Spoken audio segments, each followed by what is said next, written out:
Hello everybody and welcome to another Breaking Character, a series where I take an idea and use race, class, and items to push it to its limits. Today we're going to survive a nuke to the face by figuring out how high our HP can get. Just to set some ground rules, I'll be considering anything and everything that can give us more HP, both natural and magical, including temporary HP. I'll also be focusing on things that a single player can do themselves. Starting off with ability scores, the only one we really need is Constitution, but we'll take Dexterity for fun, giving them the 15 and 14 respectively. For race, we're going to take Hill Dwarf for the extra HP, bumping those scores to 16. Moving on to class, if you guessed Barbarian, then you're right. We're taking 20 straight levels of Bear Totem Barbarian. We only need the first pick to be Bear, but making them all Bear makes things easier. We'll get a total of 5 ability score improvements out of this, 2 of which we'll use to bump our Constitution to 20, which will then get bumped to 24 by Primal Champion.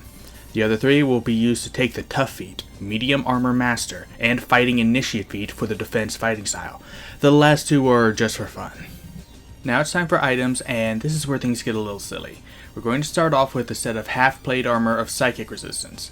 Now we'll be resistant to everything when we rage. And with Defense, Medium Armor Master, and a +3 Dex modifier, we'll have an AC of 18. Add a shield and it's 20, which isn't what we're here for, but it doesn't hurt.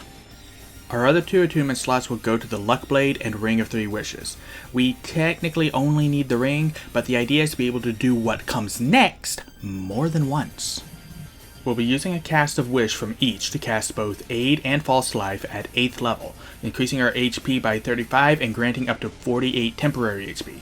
And before you ask, it's been confirmed that you can upcast spells with Wish, and since neither of these require concentration, you can cast them before raging, and they'll stay up.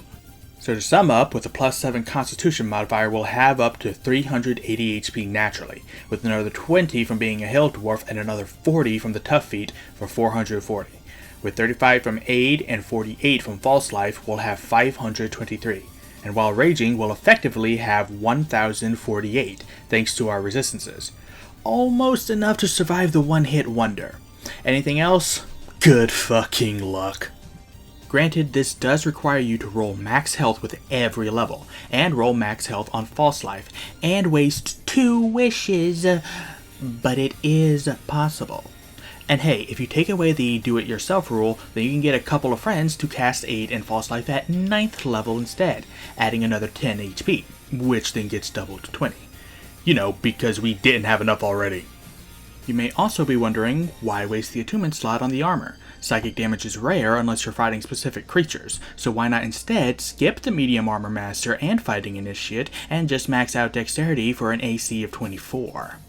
Honestly, because I couldn't think of anything else to use the slot for. I originally thought you could stack Aid, so my plan was to use the Ring and the Luck Blade to cast Aid 4 times at 8th level, and then take a Ring of Spell Storing to cast it again at 5th level. I've since learned that it doesn't work that way, so I instead decided to shore up our one weakness. And like I said, the AC is fun, but it's not what we're actually here for. That comes later. Thank you everybody so much for watching. Let me know what you thought of this video down in the comments, and I'll see you all next week when I make Nero from Devil May Cry.